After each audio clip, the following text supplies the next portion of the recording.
शब्द 108। अब हम भइल बहुर जलमीना पूर्वल जन्म तपका मदकीन्हा तहिया में अछल्यों मन बैरागी तजल्यों में लोग कुटुम राम लागी तजल्यों में काशी मति भई भोरी प्राणनाथ कऊ कागति मोरी हमें कुसेवक तुम्हि आयाना दुईमा दोष काहि भगवाना हम चली अइली तुम्हारे शरणा कतहु न देखो हरि जी की चरणा हम चली अइली तुम्हारे पासा दास कबीर बल कैल निराशा। यह शब्द अपरिपक्व साधक के मनोभाव का उजागरण है। कबीर साहब विनोदी भी थे, व्यंग्यकार भी थे और पाखंडियों के लिए अत्यंत उग्र थे और भक्त थे, व्यंग्यकार भी थे और पाखंडियों के लिए अत्यंत उग्र थे और भक्तों और साधकों के सामने अत्यंत विनम्र थे। यहां तक कह देते थे, कहीं कबीर जो अब की बूझे सोई गुरु हम चेला। उनमें विरोधी गुण थे और ये परस्पर विरोधी गुण उनके व्यक्तित्व को बहुत व्यापक बना देते हैं। यह शब्द एक विनोदी है, विनोदी ढंग से कहा गया है, मानो कोई अपरिपक्व साधक हो और वह कह रहा हो, अब हम भइल बहुर जलमीना। भोजपुरी भाषा का पुट इसमें खूब है। भइल अछल्यों तजल्यों और चली अइली, ये सभी शब्द भोजपुरी भाषा के अंतर्गत आते हैं। अब हम भइल बहुर जलमीना पूर्वल जन्म तपका मदकीना। पूर्व जन्म में हम तपस्वी थे और उसके प्रभाव से हमें भक्ति में गति मिली, लेकिन हमने उसका मद किया कि हम किसी प्रकार पतित नहीं हो सकते हैं क्योंकि हमारे ऊंचे संस्कार हैं, लेकिन वो हमारा मद हमें शिथिल कर दिया। इसलिए अब हम भइल बहुर जलमीना, अब हम फिर वैसे हो गए जैसे मछली जल के बिना दुखी हो। अगर मछली को जल से निकाल दो तो तड़पती। इसी प्रकार जो साधक साधना को शिथिल कर देता है फिर उसके अंदर में गंदगी भरने लगती है। गंदगी आने में कोई देरी नहीं है। अनाद काल के अपने गंदे संस्कार, इंद्रियां साथ में और दृश्य संसार का सामने, अगर साधक असावधान हो तो गंदगी आने में कोई देरी नहीं। योगो ही प्रभवाप्यो, योग प्रभव और अपाय होने वाला है। प्रभव नाम उदय होना, अपाय नाम अस्त होना। योग अगर निरंतर चलता रहे तब तो साधक अनासक्त होता जाता है और योग अगर ढीला हो जाएगा तो फिर आसक्त हो जाएगा। कल्याण के जितने अंग हैं सभी अंगों का उपयोग अगर होता रहे, सेवा, विनम्रता, कोमल भावना, दासातन, स्वाध्याय, साधना, चिंतन, मनोनिग्रह, ये सभी अंग लेकर के जो साधक चलता रहेगा निरंतर वो प्रगति करता चला जाएगा, उसकी आसक्ति निरंतर नष्ट होती चली जाएगी। साधना की उत्कर्षता और ऊंचाई पर पहुंचने का लक्षण है आसक्ति और मोह का नाश होते जाना। जहां हम रह रहे हैं चारों तरफ जो कुछ है कुछ मेरा नहीं, और इनके प्रति जो हमारे मन में आसक्ति होती है यही हमें बांधती है। इस बंधन का सर्वथा नाश हो जाना मोक्ष है। जब आदमी असावधान होता है, प्रमाद करता है, किसी भाव को लेकर मन में अहंकार आता है उसके, तो फिर वही दशा हो जाती है जैसे मछली को पानी में से अलग कर दो और वो पीड़ित हो। अब हम भैर बहुल जलमीना।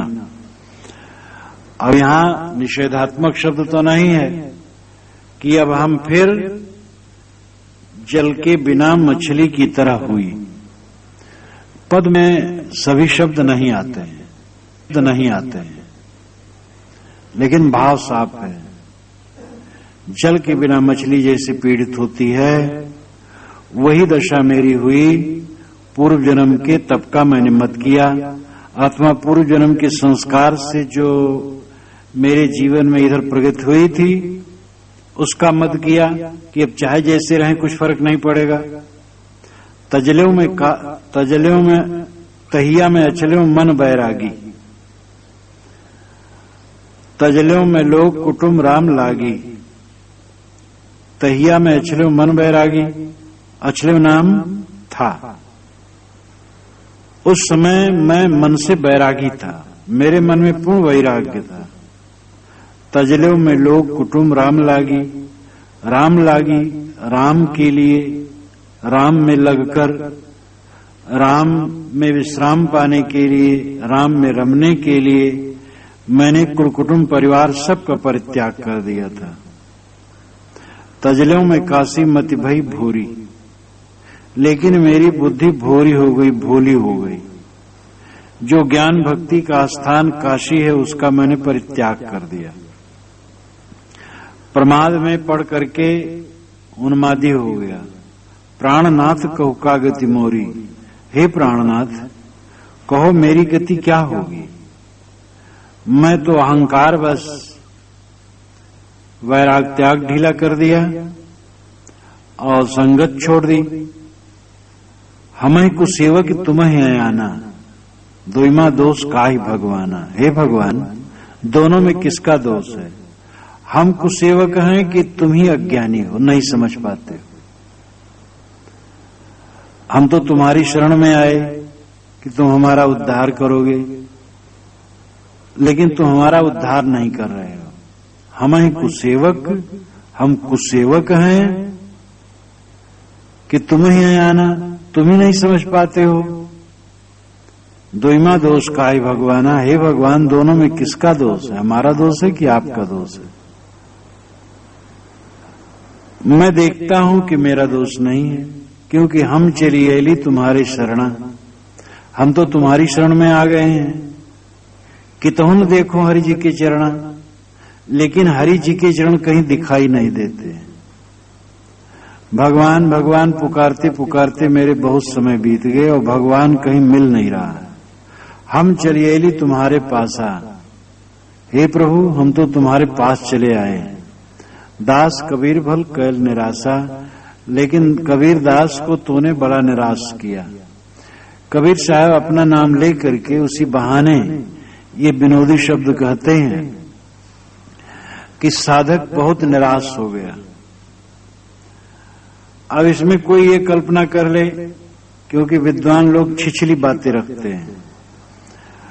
विद्वानों में साधना की गहराई न होने की वजह उस शब्द को लेकर के पकड़ लेते हैं और भाव नहीं समझ पाते हैं, पूर्वा पर विचार नहीं कर पाते हैं। कबीर साहब का सिद्धांत वाक्य है, जो तू चाहे मुझ को छाड़ सकल की आस, मुझे ही ऐसा हुए रहो सब सुख तेरे पास। अगर तुम मुझे चाहते हो तो सारी कामनाओं को छोड़ करके मेरे समान निष्काम हो जाओ। जैसे उन्होंने 103वें शब्द में कहा कि क्या काशी क्या मघर ऊसर जो पे हृदय राम बसे मोरा, जो काशी तन तजे कबीरा तो रामई को कौन ने हो रहा। चाहे काशी में शरीर छूटे, चाहे मगहर में छूटे, चाहे ऊसर जमीन में छूटे, मेरे अंदर में कुछ फर्क होने वाला नहीं है, क्योंकि मैं निरंतर राम में लीन हूं। इस प्रकार जो राम रूप है, आत्मलीन पुरुष है, उसके लिए कुछ फर्क नहीं पड़ता है। पूरा बीजक उनकी वाणी विधेयात्मक शब्दों से भरा हुआ है, और उसको न समझ करके कोई अखबारी छाप समीक्षा करने लगे कि कबीर काशी से गए तो पछताने लगे कि मैंने बड़ा गलत किया, तो ये उस समीक्षक का दुर्भाग्य होगा। वस्तुतः एक विनोदी शब्द है, विनोद में साहब ने कहा है, और भक्त इसी प्रकार कल्पना करके दुखी होता है, क्योंकि भक्त अलग मानता है भगवान को, अलग मान करके कभी कुछ मिलने वाला नहीं। जो सगुण भगवान माने गए वो देहधारी थे, उनकी देहें छूट गई, उनकी आत्मा अपनी गति पाई, उनसे मुलाकात कैसे होगी? अगर किसी की मुलाकात भी हो जाए तो फिर छूट जाएगा। जो परम विश्राम का स्थल है वो निज स्वरूप ही है। स्वरूप ज्ञान हुए बिना ये निस्वरूप ही परमात्मा, पर ब्रह्म और परम तत्व है, यह समझे बिना कोई भटकता ही रहेगा। निस्वरूप का ज्ञान जिसको नहीं है, बाहर हरि के चरण देखना चाहता है, वो एक भावुकता है, और ऐसी भावुकता खूब है संसार में। करकंज पद कंजारणम गाया जाता है, उसके हाथ पैर सब कमल के समान है। किसी महापुरुष के हाथ पैर कमल के समान रहे होंगे तो 17-18 से लेकर के 25-30 के अंदर उसके रहे होंगे कोमल कोमल शरीर, फिर तो रुखरे हो गए होंगे। और वो आज क्या मिल सकता है? तो सगुण उपासक निराश होता है अंत में, क्योंकि बाहर से कुछ मिलने वाला नहीं। इस प्रकार सगुण उपासकों पर व्यंग करते हुए साहब ने ये शब्द कहा,